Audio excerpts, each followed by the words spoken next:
Udah mulai nih. Nah, akhirnya jangan biarin aja, udah terlanjur jalan itu jalanin aja.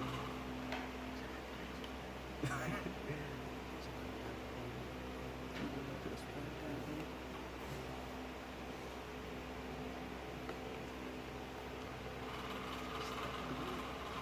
sudah. Bismillahirrahmanirrahim. Assalamualaikum warahmatullahi wabarakatuh. Waalaikumsalam warahmatullahi wabarakatuh. Bismillahirrahmanirrahim. Wassalatu wassalamu ala Rasulillah wa ala alihi wa sahbihi wa man tabi'ahum bi ihsanin ila yaumiddin, amma ba'du. Allahumma shrah li sadri wa yassir li amri wahlul 'uqdatam min lisani yafqahu qawli. Allahumma inna nas'aluka ilman nafi'an wa rizqan thayyiban wa amalan mutaqabbalan. Allahumma alimna ma yanfa'una wa zidna ilman wal huda wat tuqa was salaha ya rabbal alamin. Saya dirahmati Allah Subhanahu wa taala. Alhamdulillah summa alhamdulillah, segala puji hanya milik Allah Rabb semesta alam. Salawat dan salam tak lupa kita curahkan kepada junjungan kita, suri tauladan kita, uswah hasanah kita, Nabi Muhammad sallallahu alaihi wasallam. Ikhwani fiddin, azani Allah wa iyyakum. Pada pertemuan sebelumnya kita telah membahas tentang syarat diterimanya ibadah dan apa saja rukun ibadah tersebut.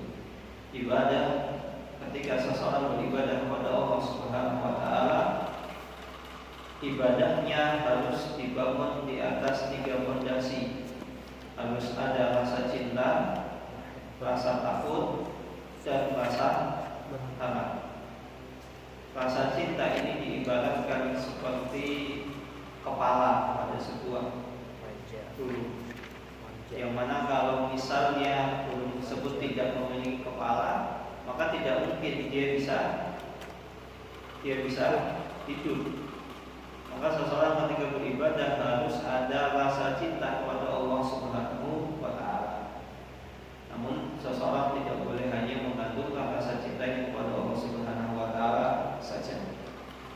Dan di sisi lain dia juga harus ketika beribadah memiliki rasa takut dan rasa harap, khauf dan raja. Khauf dan raja ini diibaratkan seperti 2 sayap yang ada pada seekor burung, yang mana ketika seekor burung tersebut itu sayapnya hanya 1 atau sayapnya 2, namun salah satunya itu sakit atau cedera, maka burung tersebut tidak bisa terbang. Nah, begitu juga dengan seorang hamba, ketika dia beribadah tidak memiliki rasa takut dan tidak memiliki rasa harap, maka ibadahnya akan jomplang. Dia hanya menghadapkan salah satu di antara keduanya. Nah, yang perlu kita pahami, ada sebuah kaidah dalam ketika seseorang beribadah kepada Allah Subhanahu wa taala. Kaidah tersebut adalah ayyu fi'lin sabata annahu ibadatun fa inna sarfahu lillahi tauhidun wa sarfuhu li ghairillahi syirkun.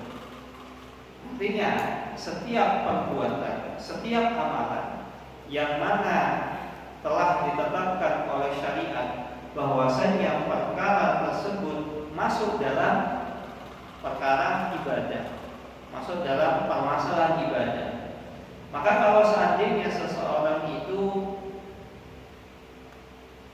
mengarahkan ibadahnya, niatnya ketika ibadah itu kepada Allah Subhanahu wa taala saja, maka itulah tauhid. Artinya ibadah tersebut murni untuk Allah Subhanahu wa taala. Namun jika seandainya ibadah tersebut itu dipalingkan atau ditujukan kepada selain Allah, maka hal tersebut tidak bisa dikatakan sebagai apa? Tauhid, namun syirik. Maka barang siapa yang ketika dia melakukan ritual ibadah, namun tujuannya yang dicari bukan Allah, atau niatnya bukan karena Allah, atau ibadah tersebut dipersembahkan tidak kepada Allah Subhanahu wa taala, maka saat itu juga dia telah melakukan sebuah kesyirikan. Dan dalil dari kaidah tersebut ini banyak sekali. Di antaranya adalah firman Allah Subhanahu wa taala dalam surat An-Nisa ayat 36. Wa'budullaha wa la tusyriku bihi syai'an. Dan sembahlah Allah dan jangan sekali-kali engkau melakukan kesyirikan. Artinya wala tusyriku bihi syai'an. Haram seseorang itu menyekutukan Allah. Orang saja ketika dia hidup di muka bumi, kemudian cintanya itu diduakan, itu sakit. Walaupun itu sudah dibenarkan, misalnya syariat membolehkan, tetap sakit. Ketika kita berbicara tentang poligami, hukum asalnya perempuan itu tidak ada yang siap untuk dipoligami. Karena apa? Dia akan merasa cintanya itu diduakan oleh suaminya sampai kapanpun. Tapi kenapa poligami kok ada dalam syariat Islam? Artinya apa? Manusia itu mampu, bisa. Ini selaras relevan. Maka kalau dipikir dengan logika, nggak ada perempuan yang siap dipoligami, jadi poligami salah, nggak tepat. Namun ibadah poligami ini tidak setiap orang itu bisa untuk melaksanakannya. Seperti ibadah itu kan ada orang yang semua orang itu bisa untuk melaksanakan ibadah tersebut. Contohnya apa? Semua orang bisa melaksanakan sholat, puasa. Secara umum ya, semua orang bisa.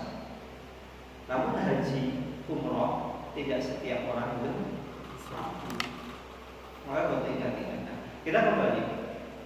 Allah Subhanahu wa taala hanya ingin diesakan, tidak ingin Allah Subhanahu wa taala diduakan. Maka sungguh kurang ajar ketika seseorang itu menduakan Allah Subhanahu wa taala. Dia mengakui bahwasanya Allah Subhanahu wa taala sesembahan. Namun di sisi yang lain dia juga meminta kepada selain Allah.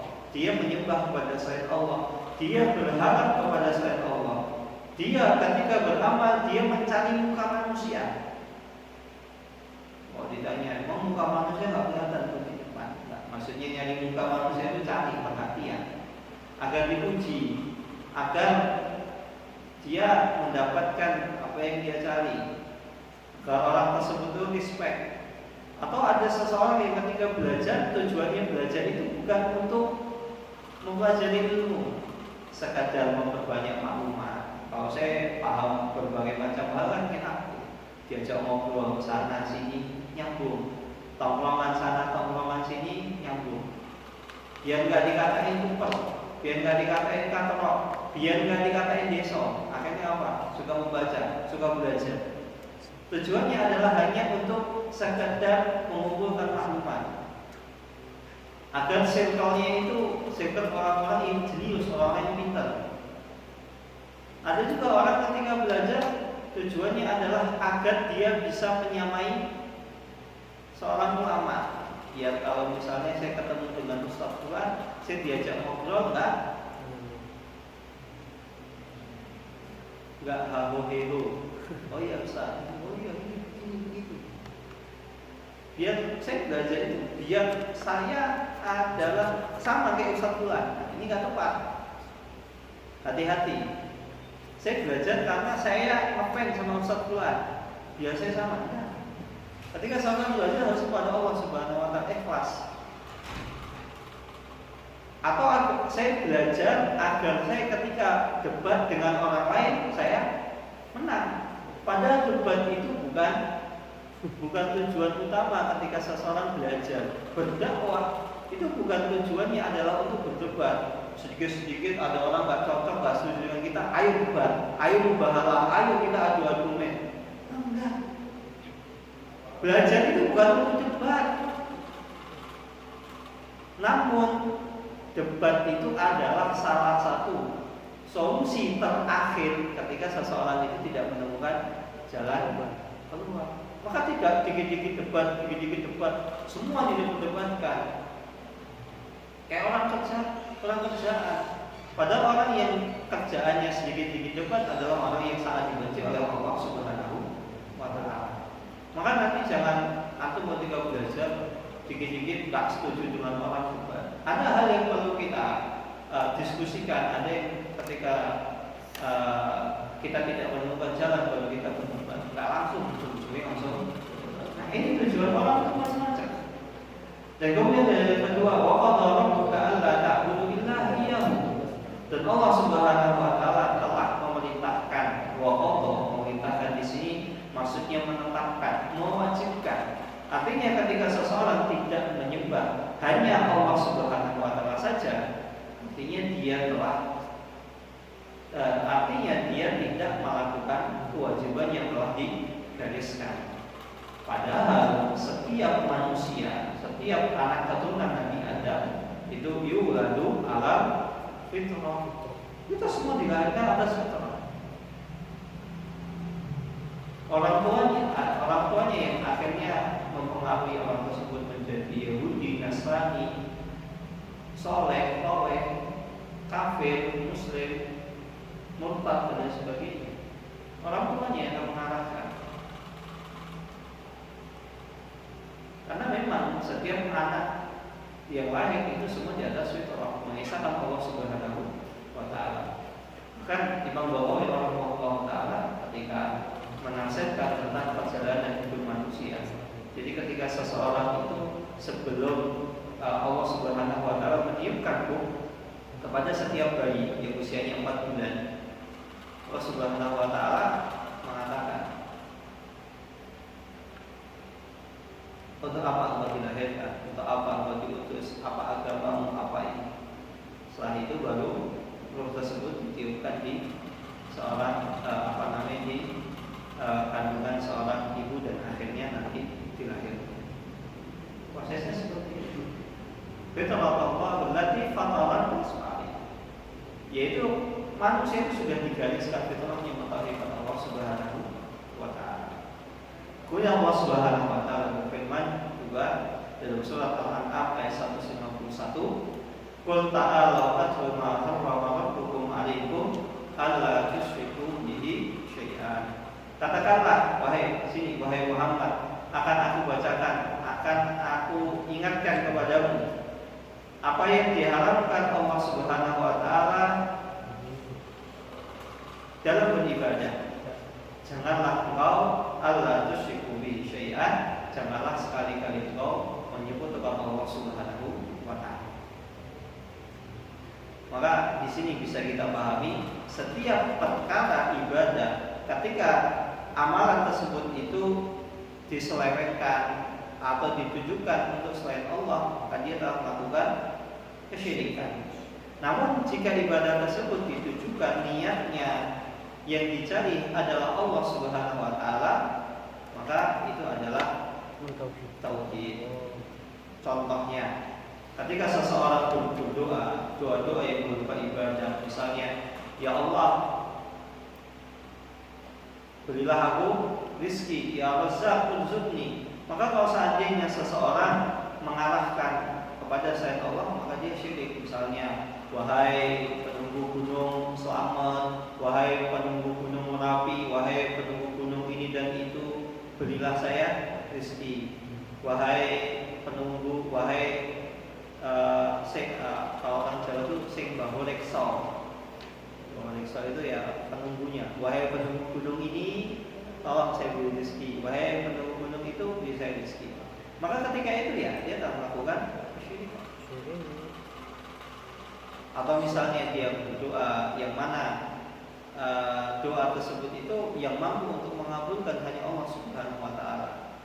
Misalnya seseorang itu ingin agar jodohnya lancar.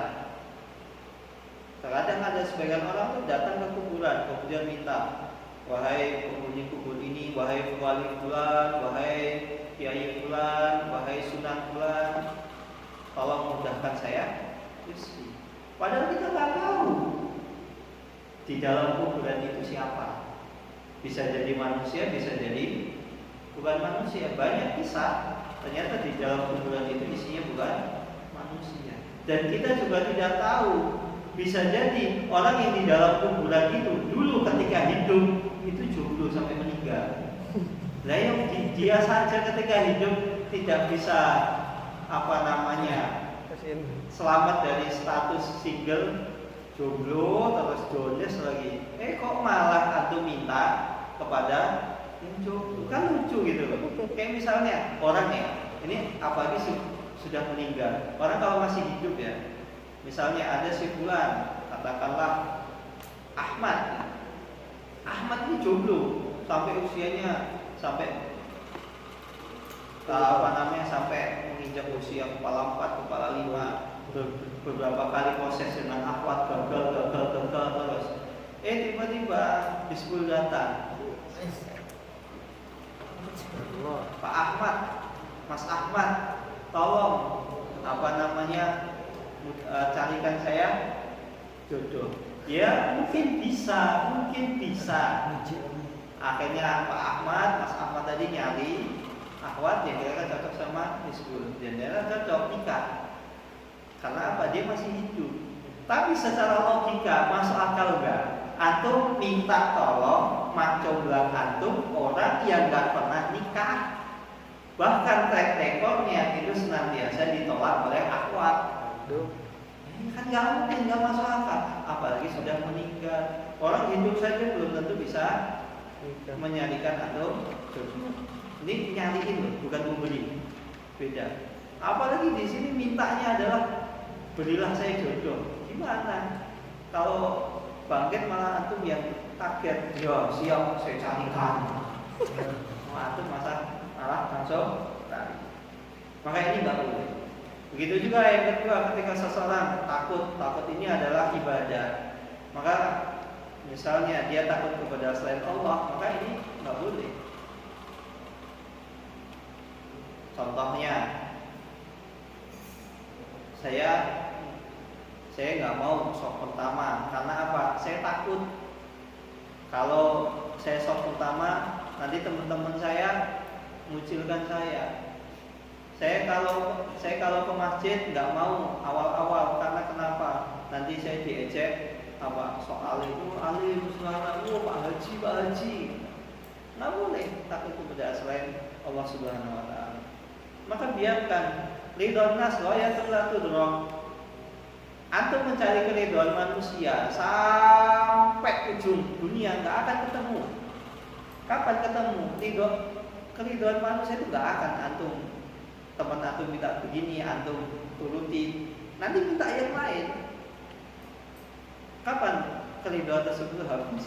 Ketika orang yang antum cari ridhonya tersebut itu sudah ketemu tanah. Sudah selesai. Maka mencari keridhaan manusia itu sampai kapanpun nggak akan ketemu. Tapi kalau antum mencari keridhaan Allah Subhanahu Wa Taala, insya Allah antum akan menemukannya. Dan begitu juga menyembelih, misalnya udhiyah, inna salati wa nusuki wa mahyaya wa mamati lillahi rabbil alamin. Ketika seseorang misalnya menyembelih kepada selain Allah Subhanahu Wa Taala, maka syirik. Misalnya saya menyembelih kambing, sapi, untuk siapa? Untuk penunggu batu pantai selatan, atau misalnya untuk penunggu pohon pinggir jalan, pohon beringin.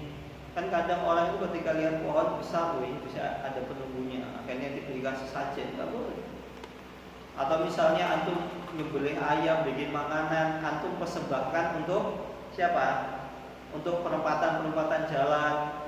Alhamdulillah sekarang sudah jarang seperti itu. Zaman dulu antum di setiap perempatan hampir dipastikan antum ketemu makanan sesajen. Apalagi di kampung-kampung. Zaman saya saja saya masih sering menemukan seperti itu. Kalau saya ketemu tak ambil, tak buang. Kalau kata temen itu guyonannya begini, kalau nemu sesajen di pinggir jalan, ambil, makan. Kenapa? Nanti jadi sakti Madura. Ini makanan dewa. Nggak boleh seperti atau misalnya di sawah-sawah, pinggir sawah itu dikasih makanan. Kenapa kasih makanan? Nanti biar misalnya Dewi Sri datang makan, Dewi Sri makan. Yang makan bukan Dewi Sri, yang makan adalah apa? Mungkin tikus atau kucing lewat. Apalagi kadang lucu orang misalnya ya nebar makanan di mana? Di pantai atau di laut. Buat siapa makanannya? Buat penunggu laut. Nah, penunggu laut itu perlu kita rinci. Penunggu laut itu siapa? Ikan. Emang ikan makan telur, makan ayam, terus makan gorengan, makan roti, kan enggak gitu loh.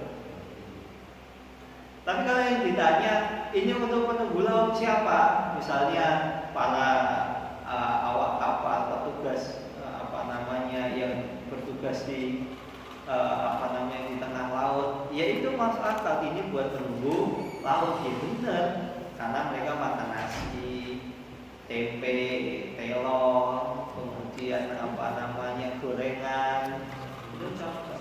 Lah ikan kok dikasihnya gorengan, cuma yang nggak masuk akal. Maka inilah saya katakan sekali lagi, kesyirikan itu membuat otak seseorang itu menjadi gila.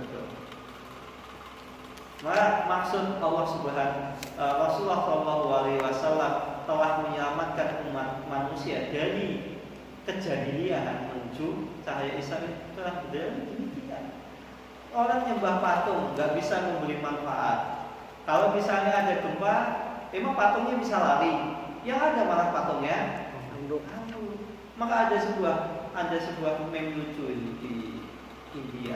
Jadi ketika ada banjir besar, kemudian apa Tuhannya itu digotong, digendong. Lah kalau Tuhan kan nyembah ya, namanya yang harusnya yang disembah itu yang menyelamatkan, kok malah sesembahannya diselamatkan.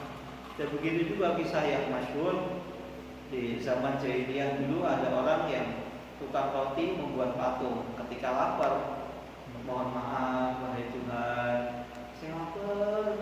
Kemudian hidungnya diambil dimakan. Aduh lapar lagi, tangannya diambil dimakan, kan lucu.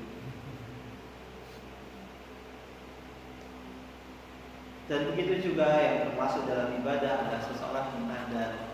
Maka siapa saja yang bernadar, misalnya saya nadar kalau seandainya saya hafid 30 juz, saya mau ngapain? Mau apa? Puasa, kalau boleh. Tapi antum itu jangan suka bernadar, karena nadar itu tidaklah keluar kecuali dari lisan orang yang pelit. Kenapa demikian? Karena apa? Dia tidak mau beribadah kalau dia tidak dapat feedback, tidak dapat timbal balik. Maka konsep ibadah tidak demikian. Orang yang suka nadar, saya kalau juara 1, saya mau ini, saya kalau ini, ya sudah. Antum kalau mau sedekah aja, nggak usah nadar. Kalau misalnya saya terima di Madinah, saya mau misalnya mau puasa Daud. Apalagi kalau saya keterima di Madinah, saya akan menikahi fulana. Ternyata antum cuma gombal aja sama fulana. Antum pertama sudah PHP-in anak orang. Kedua, antum antum mau nikah kalau keterima Madinah dapat feedback. Coba kalau saatnya artinya apa? Kalau antum nggak keterima Madinah, antum nggak nikah, begitu? Iya. Kalau antum nggak keterima Madinah, antum nggak nikahin akhwat lagi. Sudah berapa lama akhwat itu antum gombalin dengan gombal yang entah sudah punya seperti apa, warnanya seperti apa? Oh siap. Kalau mau nikah gitu loh. Kalau perlu sebelum ke Madinah nikah nggak masalah.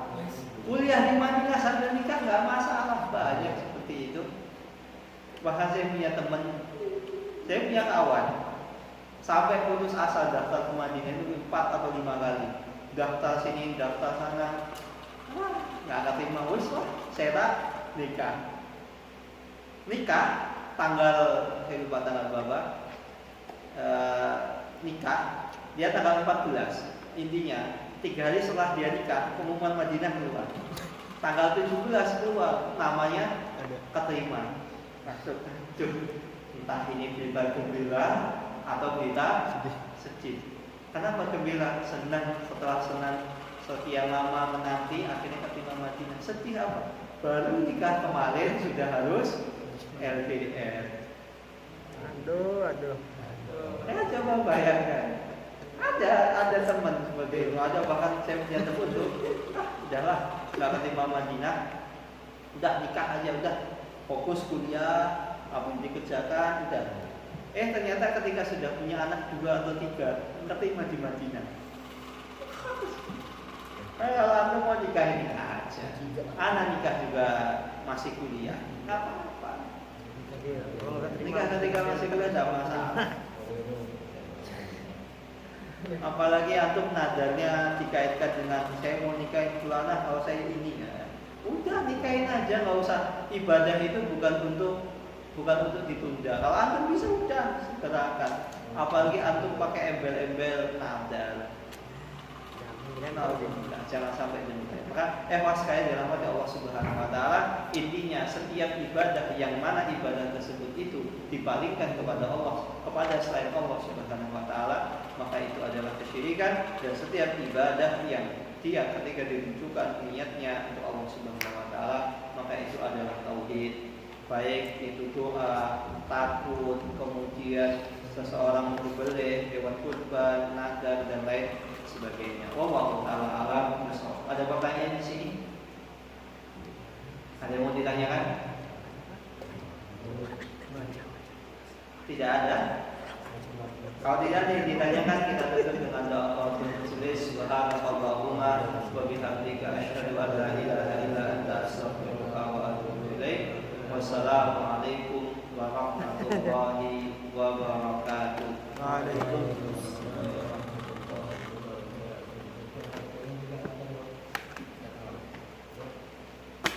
Ini cerita yang saya